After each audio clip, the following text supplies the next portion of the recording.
Hello, everyone, and welcome to Modern Mentoring with Lonnie Phillips. I am your host, Lonnie Phillips. I want to give you a few minutes to allow you to come in, but we are multicasting across multiple platforms. We are on LinkedIn Live, we're on YouTube, and we're also on Twitter. I am so excited that you're going to join us today. I'm just going to give it a few minutes to allow everyone time to transition between meetings so they can join us. But we're so glad to have you. Hello there, Nakia. How are you? So glad to have you. Thanks for joining us today. So excited about the conversation. Where are you talking to us from today? Nakia, what city are you in today? I know a lot of people are traveling, some are on spring break, doing their vacations. So I just want to make sure that I check in and make sure we understand where everyone is calling us from today. So we're going to give it just a few more minutes. Welcome, welcome, welcome. Come on in. I hope you had a great day, Nakia. Hello, Polly. Welcome from Houston. So glad to have you. Come on in, grab your favorite beverage. Make sure you get your computers out, get something to write with. You're in, Nakia, you're in Atlanta today? All right, Atlanta. All right, Carla's here from Cincinnati. Mr. Jason, hello, Jason, calling in from Austin. So glad to have you. Hello there, Danita. Good evening from Seattle. Wonderful. Come on in. I'm going to make sure that today I leave plenty of time for the conversation with our special guest tonight. Hello, Angie, calling from Moorhead, Minnesota. Welcome, Jamie. Hello, Raleigh. All right, there. I'm glad to have you in the house. Make sure you grab your favorite beverage, something to write with, get your computers. We want to make sure that we get you all locked and loaded and ready for some jewels to be dropped today. Hello, John. Hello, Miss Roxy. It's so good to see you out there. Hello there. Oh my God, you all are coming in. Badrudin, hello there. You calling in from the Windy City? All right then, glad to have you. So glad to have you. So we're going to have a number of guests. I want to go ahead and for those of you that are first timers, I want to just help you all understand kind of what modern mentoring is. For me, when I think about modern mentoring, it really was a platform for me. I was getting a lot of requests to do mentoring, and it was really during the times of the pandemic when I would say mentoring continued to grow. And it was one of those things where we just didn't have enough hours in the day to be able to do this for everyone. But I knew it was important that it was something that I stick with because I was committed to making sure that I share my life experiences with other people and to be there to support them on their own career journey. And so it was one of those things where I said I just needed to figure out a new way of mentoring and scaling my mentoring efforts. And I literally, at the time when I was doing this, which was just 1 year ago, I had decided, I kind of went to sleep, woke up the next day, and I says, you know what? I'm going to lean into my own discomfort with social media. And I am going to see what I can do to just go live and pick a topic. And then I'm just going to share with as many people that want to listen. And here we are 1 year later, and we have so many people that follow me and look forward to joining Modern Mentoring. And I just want you to know, for everyone who's ever joined a Modern Mentoring session, left me a comment, shared your feedback via email, or you left me an email, or you sent me an email message, or you sent me a private DM, I just want to say thank you from the bottom of my heart. I think we all need to just slow down, take this time to really think about, we all have something we can share with one another. And for me, it was important that I leverage the platform that I've been given to make sure that I can share those things that have worked, also be willing to share those things that have not worked. And it's also important to me that I share my network with you, and I'm looking forward to doing that today. So let me check who else is out there. I've got Yogesh, hello there, welcome. Tarek, hello there. How are you? So glad to have you. All right, so I know we got a lot to cover today, so I want to make sure that I use our time wisely. I know we're going to have people continue to join. Come on in, grab your favorite beverage, get something to write with, or grab your computers because we have an incredible guest in the house that I want to share with you. You know, today we want to talk about 7 ways to achieve healthy work life balance. And our guest speaker today is, I would say, one of the best at being able to handle this conversation because not only does she have some great tips that she's going to share with all of you, but she's also going to share with you when she's gotten it right, but also when she's gotten it wrong. I also think it's important for all of us today to really just take inventory because when I think about each one of these sessions, I really do think about my intention for the conversation. And today, I recognize that since we've been in this pandemic, we are all in a situation where some of us, when we evaluate our work life balance, we probably say some of us probably would give ourselves a C. Some may even give ourselves a D. I think it's one of those things where we're all trying to learn how to set those boundaries and really get clear on kind of what is going to be that distance between how much work am I going to do and how much of life am I going to do. And does it make sense? Because some days I feel like it's a real oxymoron that it's really difficult to achieve. But I can say that if you're intentional about it, and we all have got to practice being more intentional about it. I do think you can find some form of work life balance, but you cannot put that on someone else. You've got to accept your accountability around work life balance. And that means you're going to have to set those boundaries. And we're going to talk about some of those tips today. So there's a couple of questions I want you to just reflect on that I'm going to ask you. Is there an imbalance of work in your life?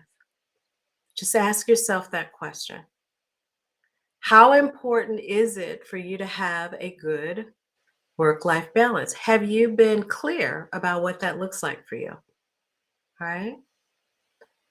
Are you asking the question, how do I create a balance between my work and my life outside of my career? Because a lot of us are at that stage, because I know we have different generations that attend modern mentoring, but some people are still trying to do that corporate climb. And they're over here trying to figure out, I'm going to give my career everything I've got. And then you end up burning the candle at both ends with nothing left to give. You look up, you don't have a relationship that's lasted. All the things you said you wanted are not there. I want to make sure that today that you pause and reflect and really think about your own work-life balance and what are some of those things that you can take from today's conversation and apply it. So let me go ahead and introduce you to our guest because I just can't stand it. I just love this woman so much and I can't wait to share her with all of you. So I'm going to read her bio and I kind of shared some personal thoughts with you as well. So let me introduce you to my friend. Her name is Miss Merida Davis. She's also a wonderful mother. She's a new author. She's also a business executive and a wonderful friend. You know what else I love about her? She's smart. She's incredibly funny. Oh my goodness. She's driven, but she's also so loving. And that's one of the qualities I really enjoy. She is also an accomplished technology sales executive at IBM and is currently serving as the managing director for the Coca-Cola Global Association. She leads an international team that supports Coca-Cola in the areas of data analytics and artificial intelligence, automation, and security. Prior to IBM, Merida served as Vice President of US Dynamics at Microsoft. She led an organization of more than 400 experts supplying Microsoft business customers with dynamic enterprise resource planning and customer relationship management solutions. While at Microsoft, Merida successfully oversaw and grew multiple businesses to $1 billion with triple-digit growth milestones. She is now a published author. We're so proud of her. Show her some love. She's a published author of From Autism to Beyond, a mother's journey of hope, which is a very honest and personal view of what her life is like as a working mother. And she was raising a son or is raising a son that lives with autism. Merida is an inspiration to me because she represents what is possible. I don't know how many of you know a lot of things about my personal life, but this is very personal to me. And it's personal to me because my husband and I have one beautiful son that also is living a life with autism, and it can be a very lonely place at times. So I am incredibly grateful to her for taking the time to share her story. I want to encourage all of you to go out and get her book. I bought 20 copies and I will be giving out each one of those copies. And all you have to do is send me a message on LinkedIn with your mailing address. And soon as I get those books in my hot little hands, I'll mail it off to you. But in the meantime, let me introduce you to Miss Marita Davis. Welcome. Hey! Oh my goodness, you're gonna make me cry. Oh my gosh. I mean, that, that. I was sitting back saying, "Oh my gosh, don't make me cry before we would start the doggone thing." I Oh, love you to the moon and the back. So, oh, this is just such an honor and a privilege. I'm so proud of you. I mean, one of the things that means so much to me in my career is to have helped women succeed along the way. And Lonnie was one of the women that was crossed my path at Microsoft. And I think about where she is today, and it's just simply amazing. And I'm so, so, so proud of you and inspired by you and this platform. But people have no idea the impact she has on everybody, and that smile and your effervescence and all the oh, things you my are. goodness.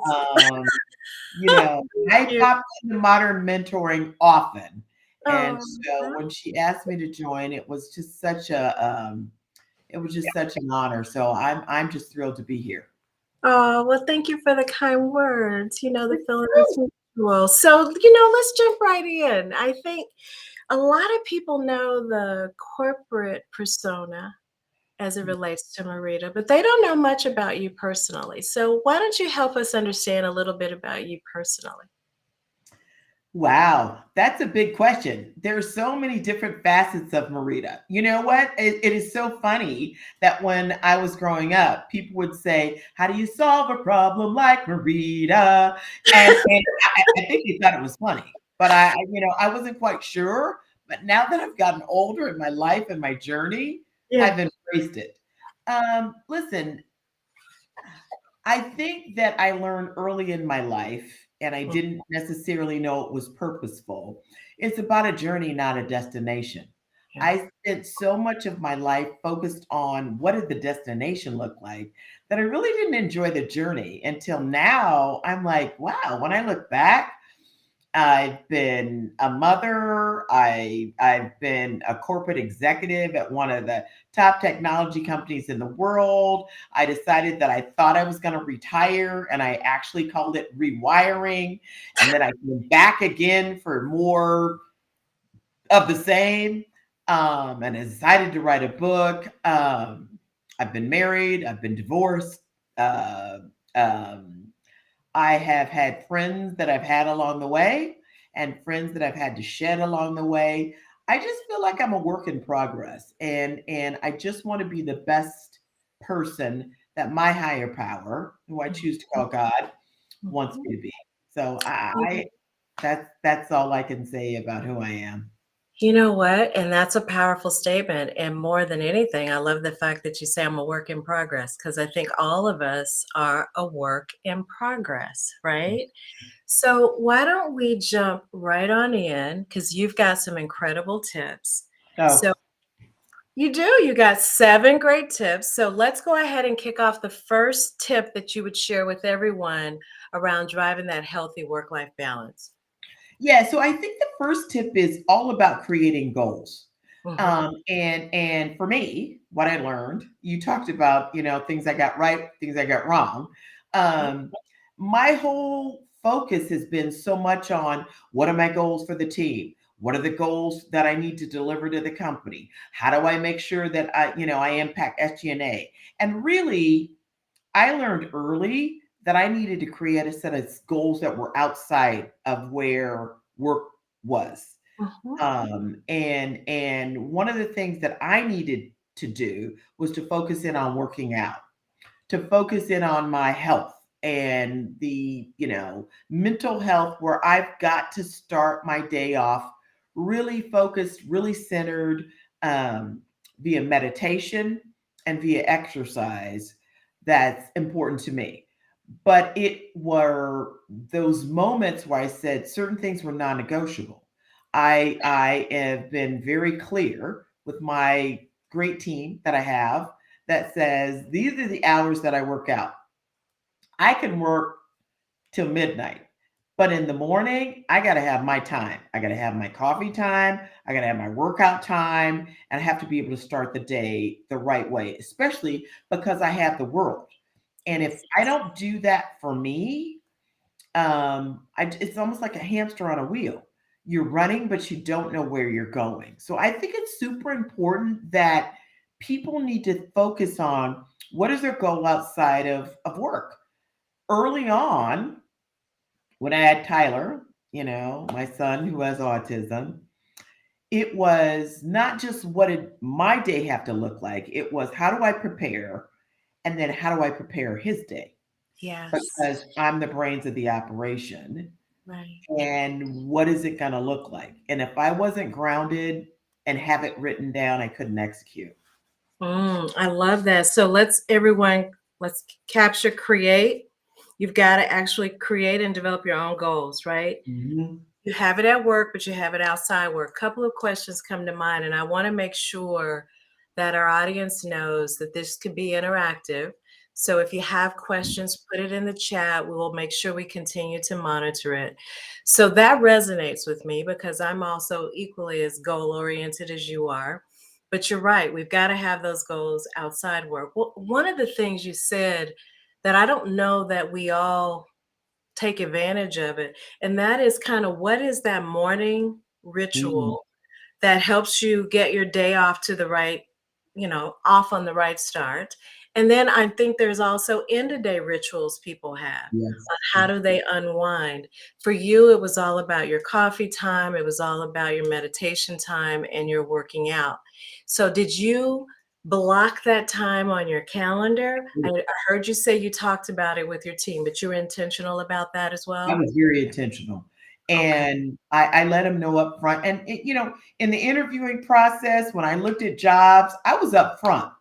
Let me tell you, 109 pounds later, after losing a lot of weight, Hmm. I'm not going back. I have ups and downs, highs and lows, but I'm not carrying all that baggage and that weight that I carried before, literally.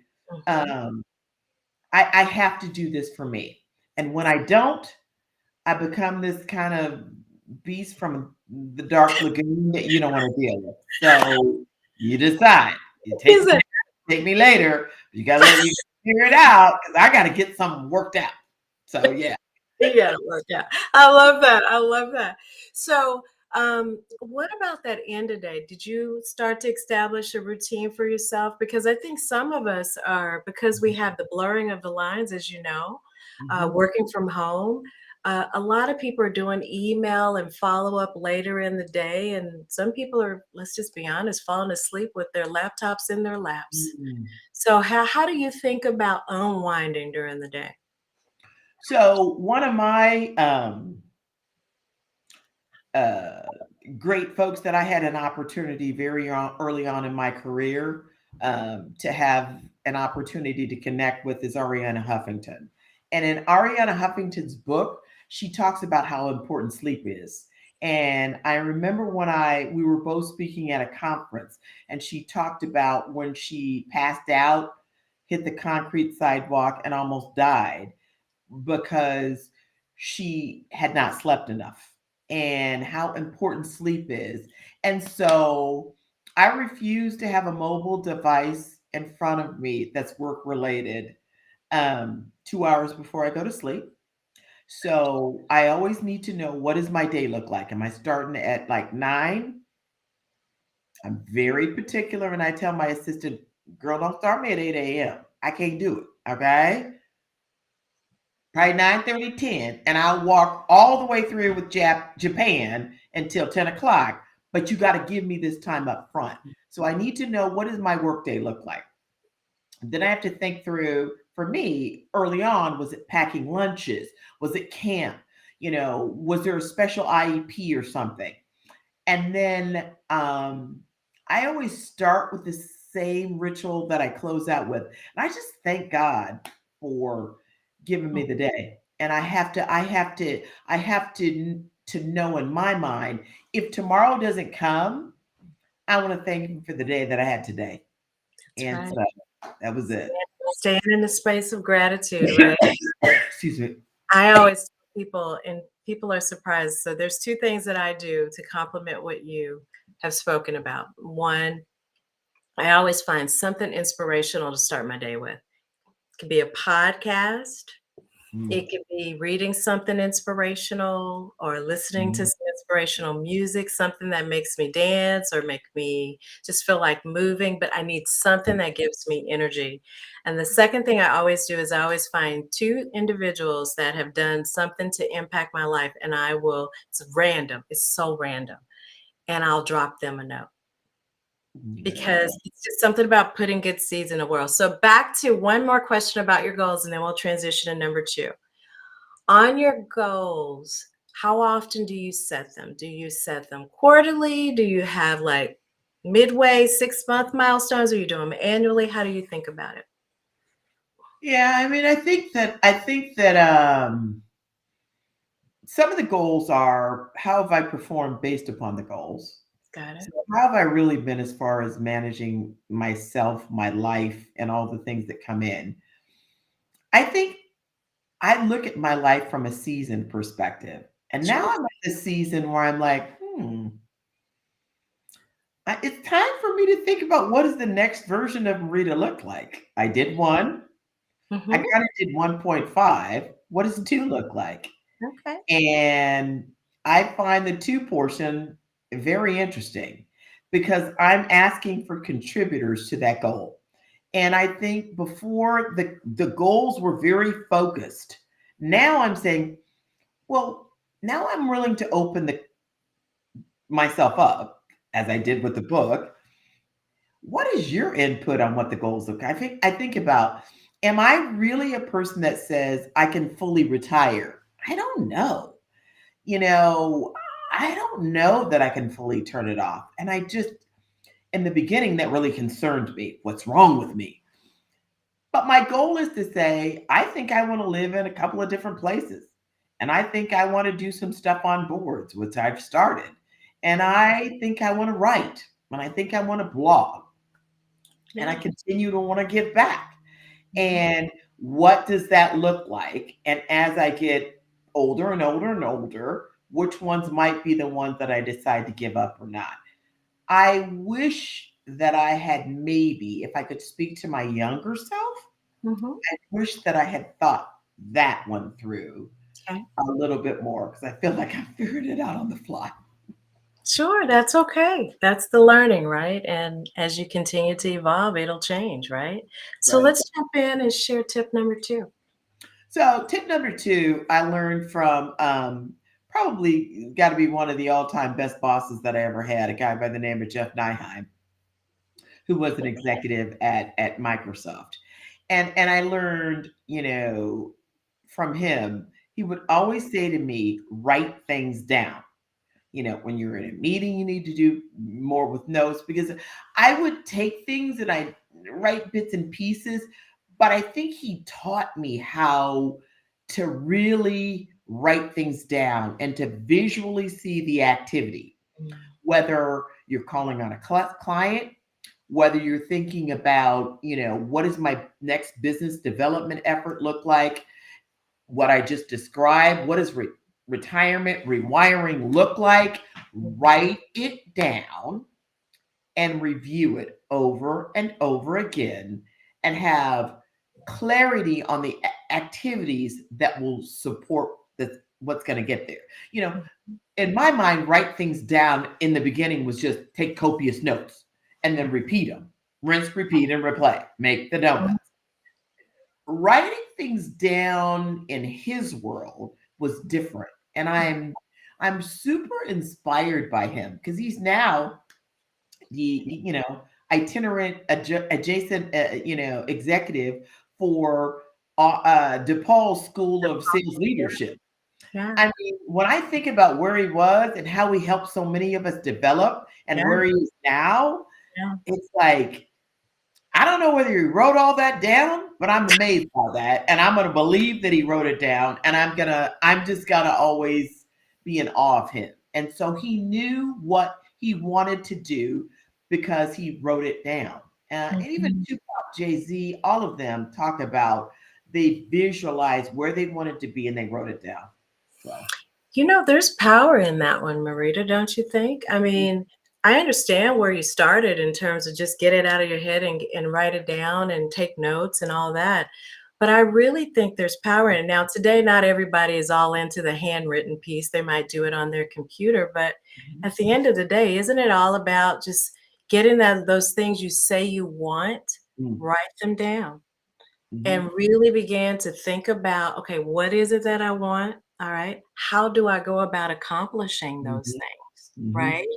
Yeah. And you may start to see those gaps. And then there is power in the visualization, I believe. And I think that is probably one of the secrets to Jeff's success is I think he reinvented himself as He well. did But as multiple. he was reinvention, right? He probably said, "What is that thing that's feeding me and giving me energy?" And he probably start to document it because how many times have we not even really had the solution?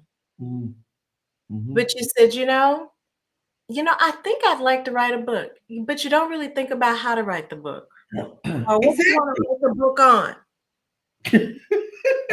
You just said, "I want to write a book." You're so right. And I forgot about that was one of my goals. I'm like, I think I want to be an author. I'm like, Yeah, well, I can't be. Well, then it's like, well, yeah, it's almost like that, in good. living color. I wrote a song about it. Want to And hear now it? you're an author now. But there is power in writing things down. And I think we take it for granted, and we probably need to do more of that.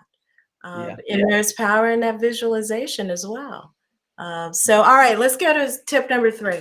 Yeah. Tip number 3 is general time management, which I still have to get better about, but it talks about the writing things. Listen, I am adamant that there is time for me to say, not just lunch. My schedule used to be to the point where I'd say, wait a minute, you built no bathroom breaks in, you built no breaks for me to have a sandwich, no water breaks. It's almost like, I'm on an island by myself. And for me to be the best that I can be for me, my team, the world around me, Mhm. I have to be able to step away and decompress for a minute and really reflect. How did that go with that person, that teacher, that counselor, that person at work? And was I short? How was my patience? And was it because I didn't get a break? So you got to manage your time and you got to own your time yourself. And you got to say 24 hours, I get to decide how it goes. And this is how much time I'm going to sleep. This is how much time I'm going to do other things and just manage it. Mhm. So today, do you manage it just strictly with your calendar? Do you leverage any other technical devices to help you manage, like making sure, like most people have, like the Apple phones or I something, or do. Apple watches that tell you to stand up at It certain times, does. you get that movement. Are there other things that you've tried around that time management?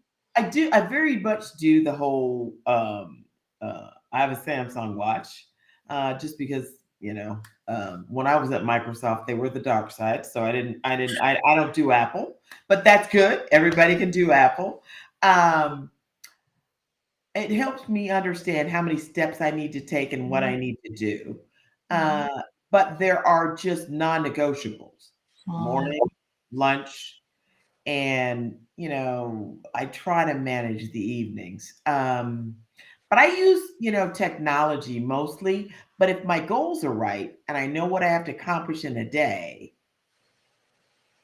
I feel like I know how to manage my time management.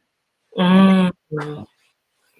You know what it made me think about also, Marita, is I remember when I took over as GM in the Midwest, I didn't realize I hadn't been to the doctor when I had moved to Chicago. It was my EA at the time who said, "You've never even had an annual checkup." And I realized I had gone well over a year and I had not been intentional around scheduling time to do that.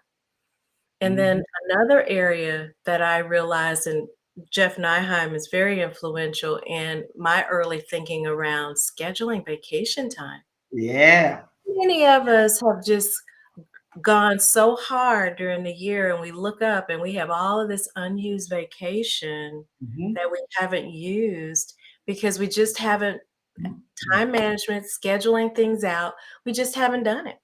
Yeah. How did you make sure that you were taking adequate time off so that you were managing your time wisely there? Did you I have any wasn't I strategy? wasn't I wasn't very good at that. No? Um, and I just recognized one thing about me, Mhm. is that whatever my vacation is, I need 3 days.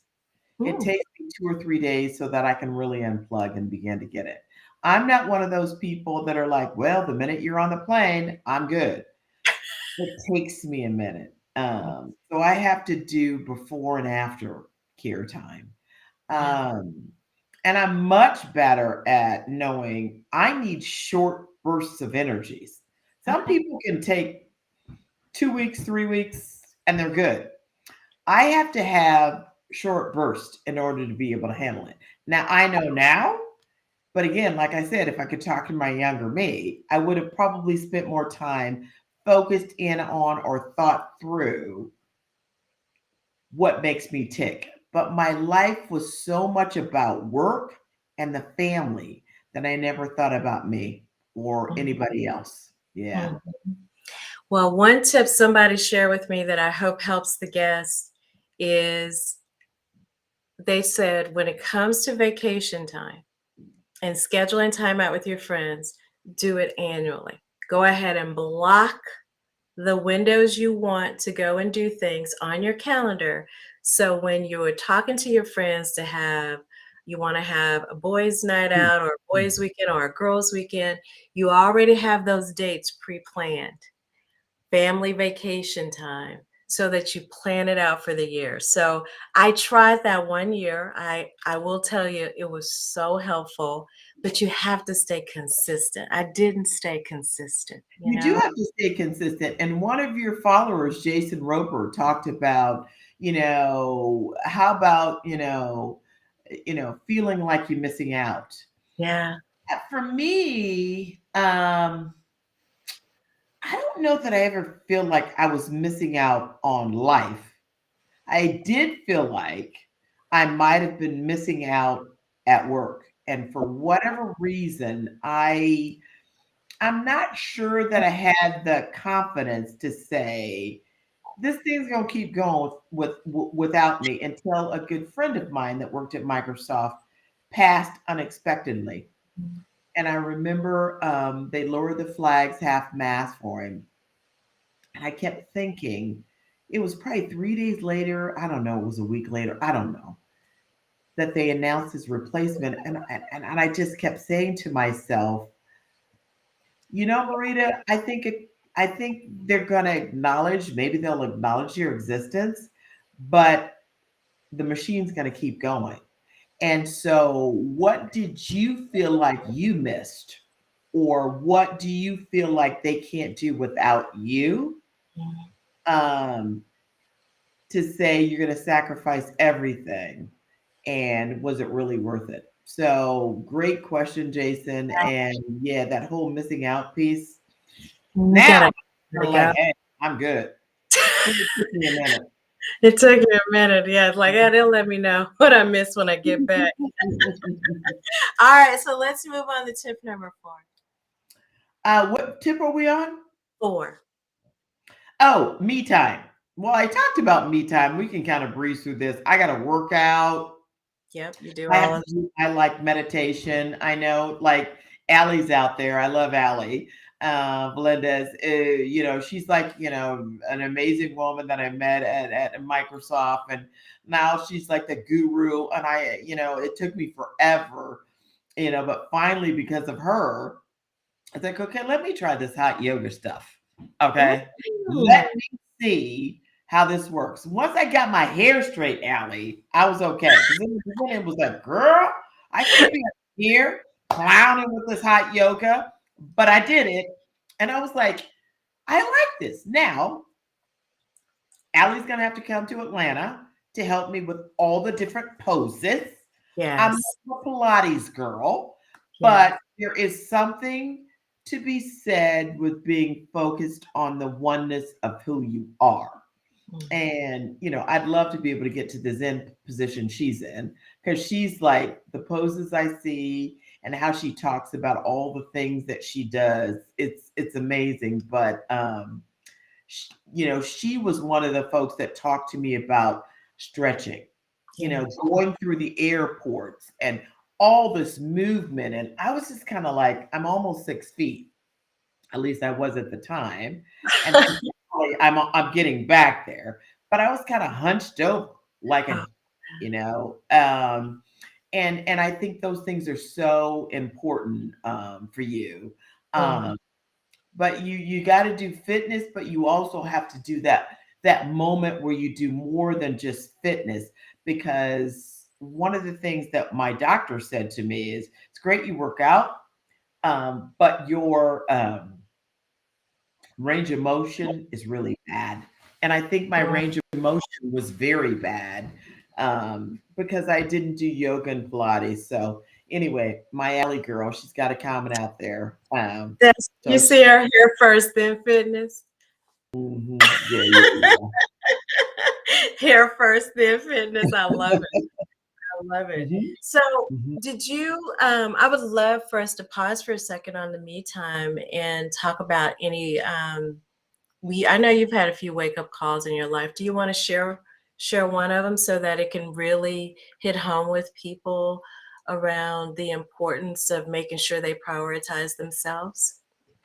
Yeah, and I suspect you probably, I think everybody who knows me knows the biggest me time moment was when I had a blood clot and turned into pulmonary embolism. And I had blood clots on my left and right side. And they had already said to my, at the time, husband, then my ex husband, that she's probably not going to make it. Here I am sitting up in a bed, had just been on a client call in a phenomenal St. John suit, nonetheless, with pearls in my neck, Looking good. Mhm. looking good. And he comes in with just teary eyed, and I'm like, what's going on? Mhm. And they kind of said to me, and at that time I was smoking about a package of cigarettes a day. I've been without a cigarette since 2009, and I'm really proud of myself. I didn't We're smoke when I proud was of you but too. everybody knows I didn't smoke while I was pregnant, but it was a hard habit to break. And I just remember being in the ICU, and it didn't feel like the ICU because I had this beautiful St. John suit on and I was in pearls, and they're like, we can't even take your clothes off because we can't let you move. And I was and saying to them, the nurse that evening, now, hey, can I how do I get downstairs so I can go outside and smoke a cigarette? Mm. And having her get the cardiologist and the doctor team there to say, listen, here's the deal. If you want to go downstairs and smoke, we're gonna have to release you because you're probably not gonna make it to the sidewalk and you're just gonna die. And there was that moment where I had to call on, a power greater than myself to say, you got to remove everything from me and I got to look at this whole thing differently. Mhm. And I was just drinking a pot of coffee a day and smoking a package of cigarettes a day and then going out performing like a machine. Mhm. Um, and something kicked in when the people you love me, that love you, and the people who love me said, they don't think you're going to make it. And I had to learn to really say, this isn't right. And that's when I got into the whole exercising, taking care of myself. I'm done with these cigarettes because if this is what COPD feels like, I can't make it. And I just thank God Mhm. because He relieved me of that addiction because that's what it was. People Right. have to speak to addiction. I Right. had an addiction. I had a food addiction. Those are real, and Yeah. people don't want to acknowledge them. And I think allowing myself to know what it was, Mhm. and, I had a work addiction too. And, Mhm. sometimes it's an addiction for adoration. You got to figure out what your vice is and work on it. And Yeah. so I replaced eating and smoking with working out. Yeah. And I had to balance it because that's probably why I had a knee replacement, a couple of years ago or a year ago. But it's Mhm. like, well, this is a healthy one. So Yeah. I'm okay. I just got to figure out how to get that balance. But I think for me, my me time said, all this other stuff, I got to So, manage more effectively. You know yeah. what I'm talking about. I absolutely know what you're talking about. And I'm just so grateful that you were able to quit that addiction, come out on the other side. That was a very difficult time for you and a lot of us that knew you were in there in the fight of your life. And just so grateful you came out on the other side. But it's a wonderful example of why it's important that we put ourselves back on the list and Mhm. recognize the importance of that me time. So, that is solid. Yeah, pound willpower. Zainab said that. So let's jump right into tip number 5.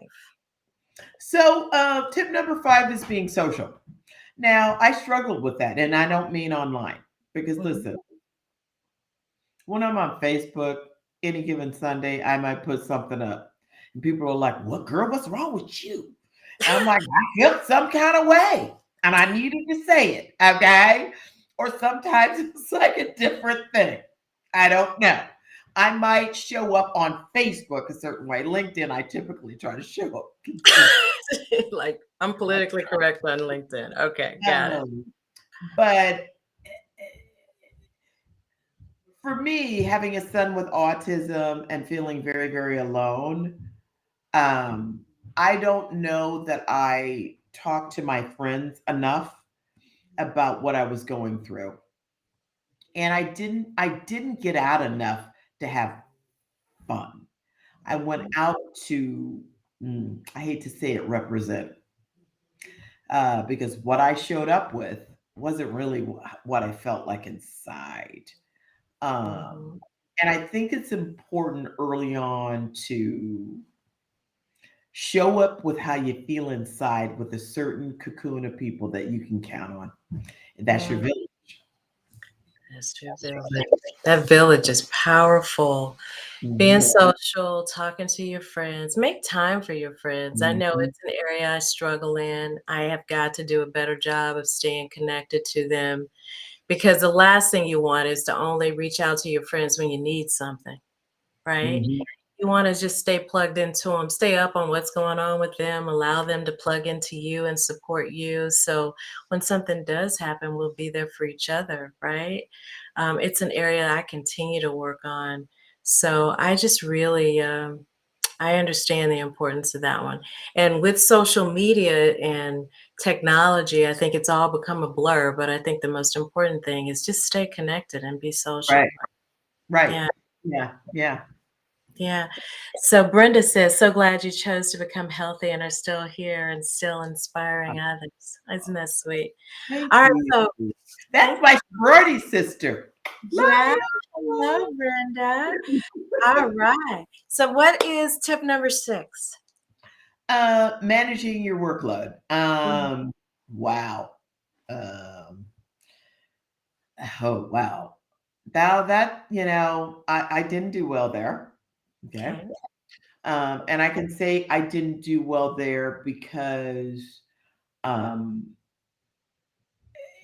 I hid behind work.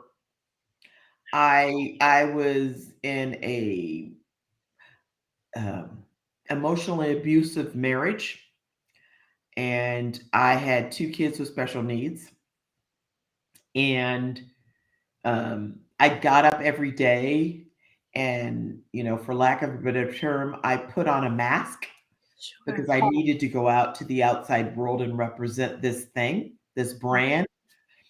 Um, and my workload was all about the balance of how do I keep that going. Um, all I can do is when I can say, when I look back on me now and I think about my younger self, I just think, had I used some time to really stop and think about what my life looked like and what I wanted my life to be, maybe I'd have made a decision to not go through so much. Maybe I would have. I'm not sure, but I didn't manage the workload of my life very well. I managed my job workload well. I managed my representation very well, but I don't know that I represented and managed the next version of Merida very well. And, for that one, I think you've done a much better job at that, Lonnie, than me. And so I'll pass this tip off to you. Manage your workload. I don't know. I got a few people on this call that might say, I need to be the student on this one. When I think about my workload, Marita, right now I'm probably wearing way too many hats. But the one thing I am trying to do a better job of is, to your point, is just to slow down and just put the mirror in front of yourself and tell the truth and recognize that you are carrying too much. And I remember I was talking to my executive coach, and she asked me a critical question. She says, all right, you're carrying too much. Now, what are we going to do about it? Mm, And to get you to start thinking about, well, what do you need to get beyond this? And getting yourself to a point where you can acknowledge what support looks like for you. mhm. And so that's the first step, to give a voice to it. Then write it down. That's what she told me to do. And then the second thing was for me to go and begin to action it and to Mhm, begin to ask for support and help. And that's a professional thing, whether that's at the office or that's at home. Like, one of the things that's so simple that anyone can implement is, as I took on more and more, I love a clean house. But mm, who's got enough hours in a day to work as hard as we work and then to go home and spend hours cleaning? So, that's what you look to outsource, right? mhm, Or you start to think about, even at work, you may say, you know what, I've got too many projects. What am I going to say no to so I can say yes to something that's really important to me? So for me, I think it was just all about really getting clear on what my goals are and the things that I wanted, and also being clear and honest with myself about where I'm at. And for me, I also have to listen to my body. Like, mm, I can tell when I have shallow breathing. I can tell when I'm feeling super stressed, right? mhm, And don't just push through that, but to acknowledge that and then pause and say, what am I really feeling right now? And have yep, that conversation with myself, or call on a mentor or a friend and talk something out with them so mm, that you can get clear on that. But I think it's tough, to your point, and I think we may have seasons of where we're doing it well, and then we may have seasons where we may get an epic fail on it. But mhm. we're all a work in progress, right? Yeah. It's just where we're at. Vivian says, I am much better at my job than at my own personal life. I think that is why hiding Mm, behind our workload sometimes is easier than looking within and facing ourselves. mhm. You're not alone, Vivian. I mean, I think we all at times put on the mask and just soldier through it. I think the thing I'm trying to do is bridge who I am personally with who I am corporately, getting them closer together so I'm not trying to manage all these different personas. I can't keep up with it anymore. And I'm getting older and I just freaking don't care. But see, but that's the thing. There's a moment where you don't care anymore. And You I stop think caring. life has allowed you, though, the way things are now in 2022 with COVID and everything, you are able to come to the table as your authentic self. If I can say anything to anybody, be okay with who you are. It doesn't matter. I got some great feedback from my new boss, Cameron Art, and he was giving me some feedback yesterday, and he was just like, "We love the fact that you're just transparent and you're pragmatic. What you see is what you go get. You're gonna tell it like it is." He said, "The thing that I want you to is remember when you're talking about people that are earlier stage career, are they your client? And can you impart upon them the way you impart upon a client?" And it helped me to really think through. Sometimes I'm like, "Da, da, da, da, da, da, da, da." And now it's like, well, okay, how would I show up with a client? I might deliver it slightly different. And when you get old like me, you get Christogenous, but now I'm getting better at now I like that feedback about how would you deliver it to a client, and it makes it connect with me more. And I think my father always taught me the biggest room in the house is room for improvement. I Mm, love feedback. I Some love folks don't love feedback. I love feedback. Feedback is the best gift anybody can ever give me because I can get better today than I was yesterday and where I'm going to get even better tomorrow. So I love feedback. People who don't like feedback, you're going to kind of stay right here. But people mm, who love feedback, they're I just can gonna keep being somebody different. And that's the thing I love about you is mm. you were always willing to take feedback. I think it's so important. So Mhm. important. We all have to do that. Let's look at what Shannon wrote here. My biggest change in the past 3 years is I bring my whole self to work. Mm, It's too much energy to cover. it is. Oh my goodness, you got so many people covering. That's a whole modern mentoring session by itself, isn't it? All right, Marita, tip number 7, final tip. Yeah, rum roll. Drum Family time. family time. Um, whether it's whether it's Battleship, the things that I remember most about my family life and growing up was, my father, God rest his soul, passed away of Alzheimer's. Um, But I remember playing Battleship and Monopoly and Clue and all the things that you do as a family. And, just my mom, my mom was a fashionista, right? So she's the one that That's probably where got you me got that on from. my shopping addiction, as I my jewelry addiction. Um, You got it but honest. all the things that you think about that are family oriented, and I think about Tyler. That's why we call him the Fresh Prince. He Yeah. will shop till he drops at any store at Phipps Plaza as long as I'm writing checks. I Long as got you writing a credit card. But I just think about the times that are so important as family, and you have to think about it. Vacation, flexible work hours. Don't miss out on the valuable things that you need to deal with because you missed the moments. And I talk about in the book when he was like 3, just waking up after probably crying all night long and having him kind of grab my face praise. and looking me in the eye and looking into my soul like we're going to be okay. And those are the moments that the future hold. And he was here this weekend demanding all kinds of pancakes and greens and Cornish hens and everything. I was like, boy, this is the last time mama's gonna cook up the beer, the witch's brew for you. But okay, I'll do it this time. But I think about when he was such a little wee boy and how proud I am of you. So don't lose that family time because it's not only important at the moment, but it's so important as you get older and you look back and you say, I did. I'm upfront. I miss moments caught up in me and my own sorrow and my own sickness or whatever it was.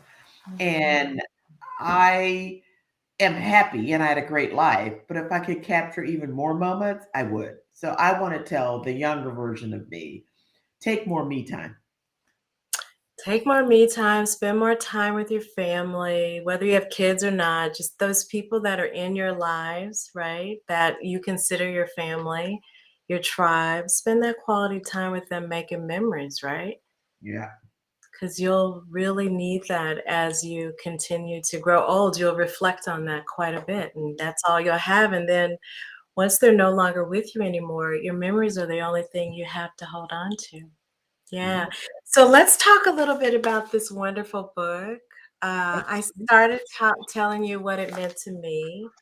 And also being a mother of a boy with autism, there's a part of me that wish you had written this earlier, but I know the timing was now because reading it, so many stories in your book, I can see the journey that James and I have been on as we've kind of walked it out with Braden. And as you know, I'm still walking it out.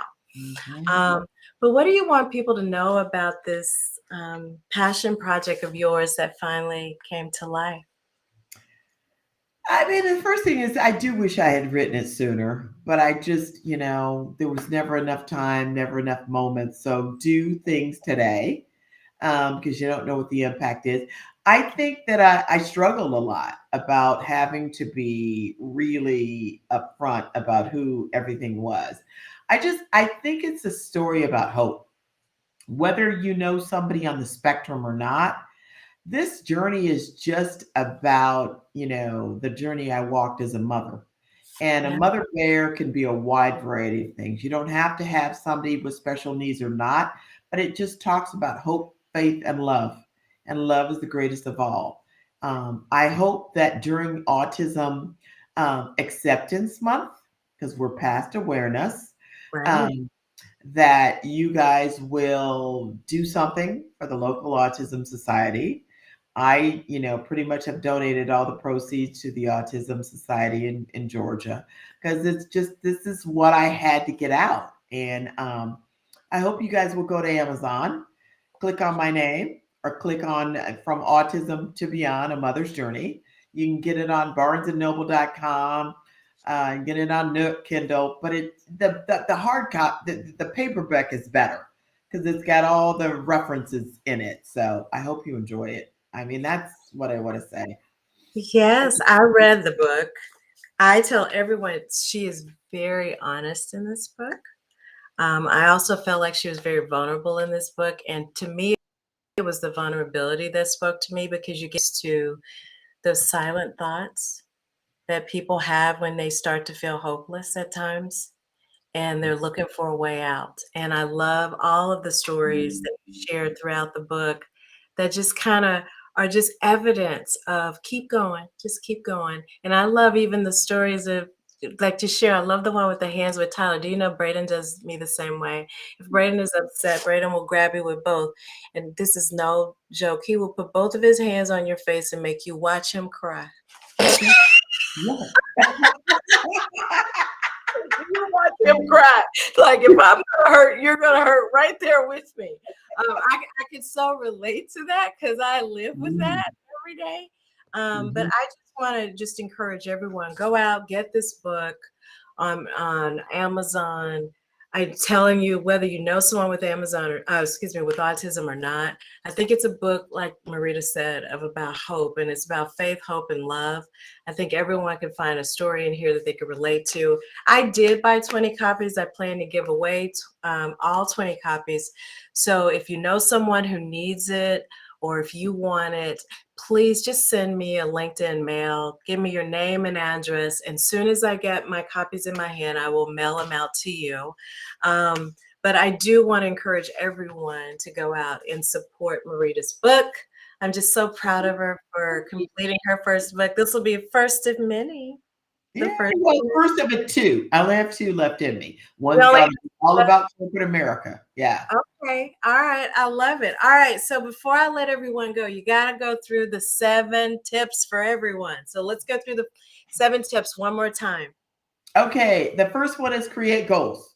Write them Okay. down, write them down, write them down. That's Yes. the second one. Write them down. Create your goals, write them down. Yes. Manage your time more effectively. Make sure you set aside some me time. Socialize with your friends. Make sure you manage your workload and incorporate your family in everything you do. Mm. Incorporate your family in every single thing you do. Oh, I love it. Marita, thank you so much for sharing your evening with us, sharing your wisdom with us, sharing your heart with us. I am just so grateful that you're in my life, and I am proud of you. Thank you. I Thank am you. so proud of you. I mean, look at you, girl. You are a published author now. Oh, I know. Who would have I known? don't know. And you're doing incredible things. Keep doing incredible things. Keep sharing your story. Keep lifting us up. I love that you are so open about what you've learned on your journey so that we can try and do a better job. And you're really helping those that are earlier on their journey make some different decisions because we all need to be willing to share those things that we didn't always get right. So I hope to all of my guests out there that you were able to take something from our conversation today. I know I got a number of additional tips that I will be incorporating into my daily life. I hope all of you find at least one thing that you can go out and try and do different to take accountability and responsibility for your own work life balance. Don't put that on the company. You have to take accountability for that. All right, setting those boundaries, asking for what you need in terms of what support looks like for you. And please pay attention to those 7 tips. I also want to thank you for joining Modern Mentoring. I want to encourage you to join our Modern Mentoring Village on LinkedIn. All of our prior episodes of Modern Mentoring are available on YouTube. Please subscribe to my channel on YouTube, and you can get all the content you need out there. Go back and watch any of the prior episodes. I just want to thank you so much from the bottom of my heart for joining. Thank you again, Marita. I love you. I appreciate you. And I'm just so grateful to have you in my life. And to all of you, thank you so much for joining. And until next time, I'm going to let you go for now. Thank you, everyone. Thanks, everyone, for joining.